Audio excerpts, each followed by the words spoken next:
Hi and welcome to the last episode of Series 1 of WoSo Sidelines reports. I left this episode to last for a reason. So I am a champion for Football versus Homophobia. It's a campaign that basically says football is for everyone. I'm going to read this directly off their website because I really don't want to get this wrong. So, Football vs Homophobia is an international initiative that exists to challenge discrimination based on sexual orientation, gender identity and expressions at all levels of football. I'll come back to why that's important in a minute. We want football to take a clear stand against homophobia, biphobia and transphobia, so that everyone can enjoy the beautiful game and that football leads the way in removing anti-LGBTQ+ discrimination and prejudice. Football versus Homophobia was originally conceived and launched in 2010 by the Justin Campaign. A small voluntary-run group, the Justin Campaign was founded in 2008 to demonstrate that 10 years after Justin Fashionu's tragic suicide, homophobia was still hugely prevalent in both grassroots and professional football. I think in the women's game, we almost take for granted how inclusive it is of lesbian and bi players. I think there's still problems, don't get me wrong. For example, we tend to, the royal we, society, tends to pinpoint any woman in football as a lesbian. It was also really quick to diminish bi players. Alicia Lehman's a perfect example. A bi woman who's been in a relationship with a woman, who's now in a relationship with a man. Her sexuality is totally valid. Yet, she kind of gets stick from both sides. So, there are still problems within women's football. But I really think that men's football can learn a lot from women's football in general. But really on this front. Because in women's football, you are tripping over players that are LGBT. In men's football, you could probably name less than literally one handful of openly gay players that are men. I love this campaign. So let me tell you exactly what their aims are. So they engage in campaigning, education, advice and research. But what I think is a really powerful campaign is a campaign that gets involved in research and policy. And that's probably me as a bit of an academia nerd. But I think they're the most powerful campaigns. So their aims are to make existing football structures safe, welcoming and inclusive for LGBTIQ+ people. Create opportunities and promote engagement of LGBTIQ+ people in football at all levels and in all forms. Improve the representation and visibility of LGBTIQ+ people. I've not used that acronym in that order before. I always do QI. People throughout football, and to realise that football in society is a tool to create positive change. So let me just read you off some of their campaigns because I think they're brilliant.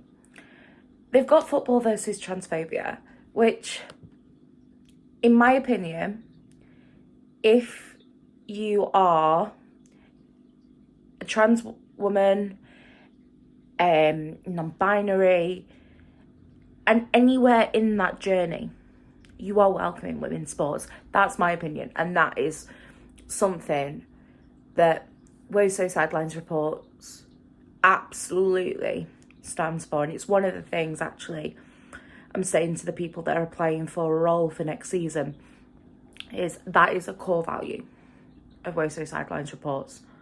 So anybody who identifies as a woman or woman leaning in any form, in my opinion, belongs in women's football. and there's a lot of talk about it at the moment. I don't care. I don't care. So they do the Football versus Transphobia campaign, which if you are an organisation, you can sign up to be a champion of. WoSo Sidelines Reports has done that. And again, I'm really, really proud of that. And suddenly we have Football versus Homophobia. Oh, I can't speak. Football versus Homophobia champion. We are a Football versus Transphobia champion as well for this year, which is so important to me. So that's one of their campaigns. Another one of their campaigns is to have a LGBTQ plus professionals in football collective, which I think is so cool. Because we've got prevalence of players in women's football, and everyone always talks about the players. But football is not going to become a more welcoming place if you don't have LGBT and queer people behind the scenes as well. That is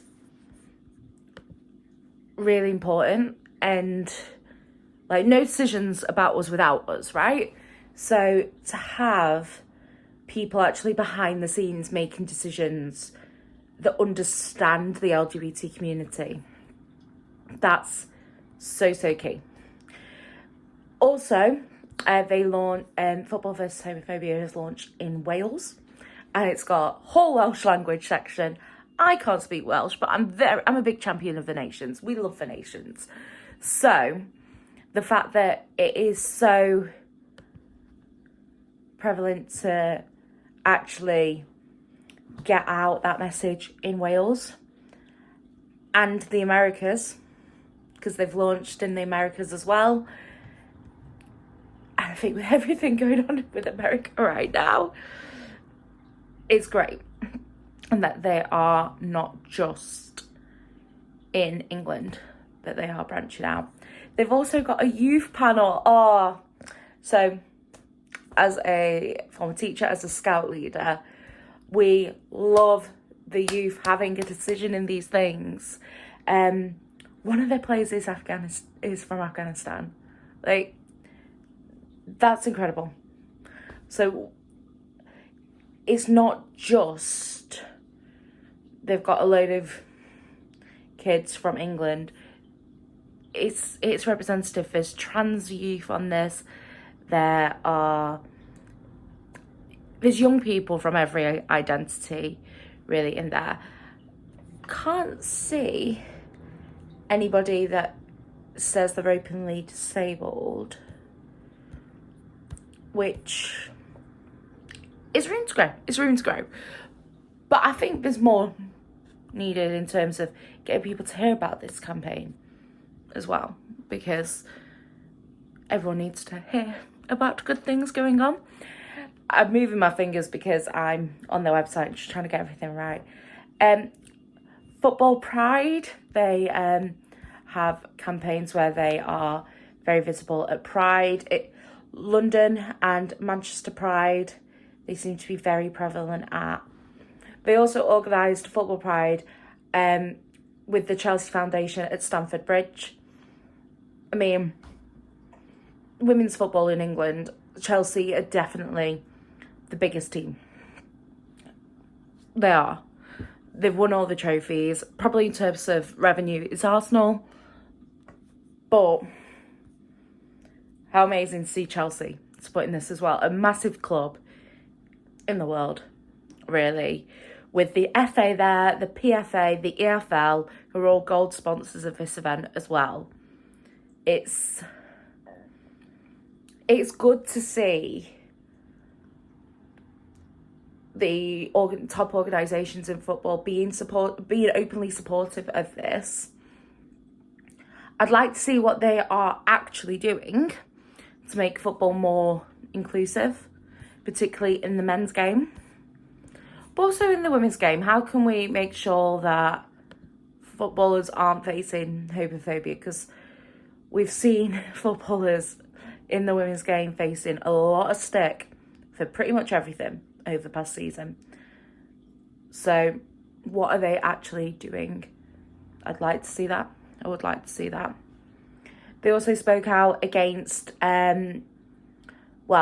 just making sure that the fans, players, administrators, educators, campaigners, any stakeholders in football were able to take part in the World Cup in Qatar, and making sure that the contribution of LGBT people in football is valid. They also raised money for the Al Foundation, which is an organisation fighting for the rights of queer people within the Gulf region, which, good. They're putting their money exactly where their mouth is. So I'm just going to tell you about some of the other champions that are there. Got the Royal Air Force Football, loads and loads of clubs, Mousehole, Derby, Sunderland, I can't read that logo where that is, Stenhousemuir, Wolves, Cardiff, Blackpool and Fylde, Northallerton. Some of these logos, guys, I can't read it. And that's not actually Football versus Homophobia's fault. I think it's Apple's, actually, for the way they're showing up on my screen. Glasgow Phoenix, Brighton Hove, Manchester City, Stoke, all the Leeds teams, Hallam, Exeter. There's loads of grassroots clubs. Me! Hurricane 2, St Albans, St Helens. So many northern teams here also. So many Greater Manchester teams here, which I love. Wilmslow, Wasborough, Kidsgrove, Kingston Town, Ashton United, Somerset, Nottinghamshire, Shropshire. A lot of grassroots clubs, which I love. Lincoln United, St Helens, Brixton, the EFL, Blackburn Rovers, Millwall. Let's find some others. There's a lot of grassroots teams here, which is really, really cool. It's good that they are so across the tiers in both the men's and the women's game. There's a lot of grassroots women's clubs here. West Brom, Leicester, Brentford, Chelsea, Stockport County, literally 2 minutes down the road from here, QPR,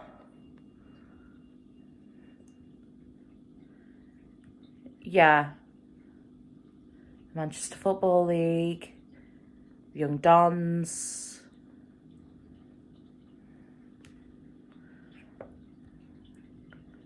try to find the big names because there's a lot of grassroots here, which is really cool. Sheffield United, a lot of local FAs, Charlton,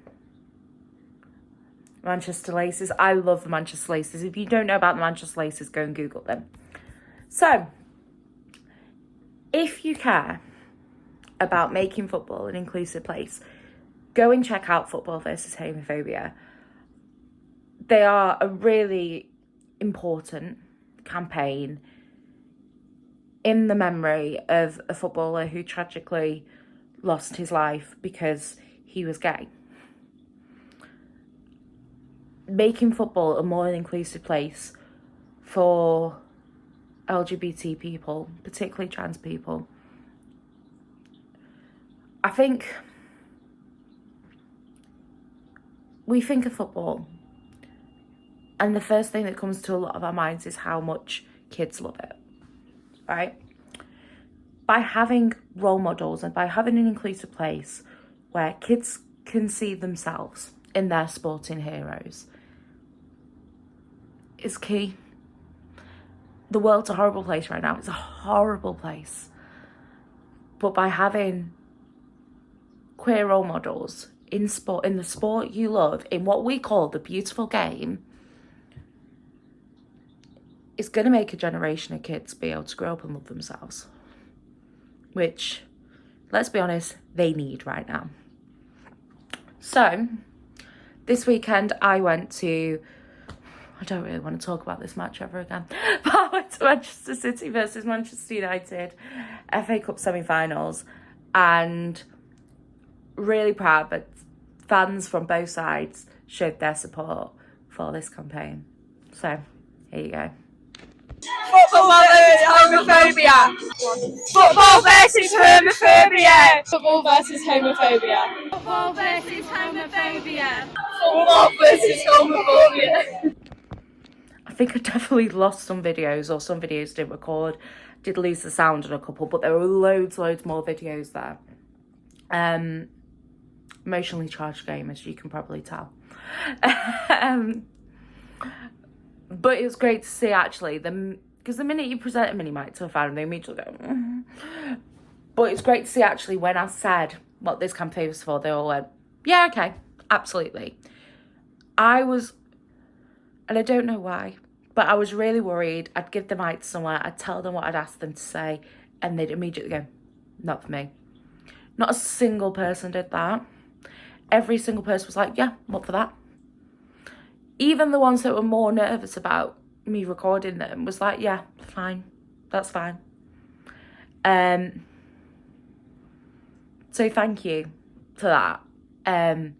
Because it just showed that actually the fans, we do support it. We absolutely do support it.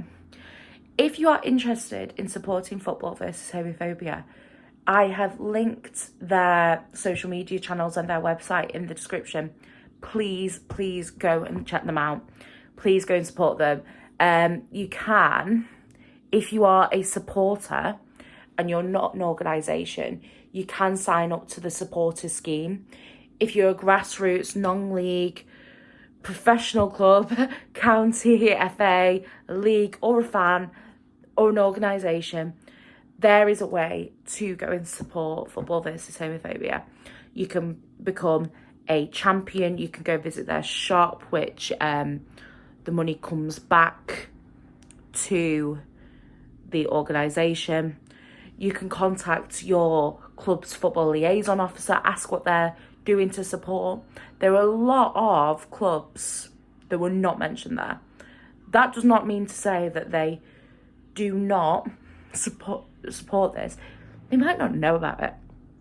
So go and contact your club's liaison officer. You can hold a supporters meeting. Football versus Homophobia will provide a speaker if you ask and it works for them. You can support the organisation on social media. You can ask your club to take action, designate a game towards Football versus Homophobia. And they've got some really great links about how you can work towards challenging it yourself. They've also got a really good toolbox for fans, and that they have developed in partnership with Pride in Football. So go and check that out. It is really cool. You can create an LGBT supporters group for your club. You can donate. There's loads and loads of things you can do. So definitely go and check them out. On a more personal note, thank you so much for supporting the WoSo Sidelines Reports podcast this series. Series 2 will be coming next season, next football season. I'm going to do a one-off episode in kind of mid-May, because I've been accepted onto the We See You Media Masterminds weekend with Chelsea FC. So that's very exciting. So I'm going to be doing a one-off episode for that. Other than that, thank you so much. And I will see you when the new season starts in September.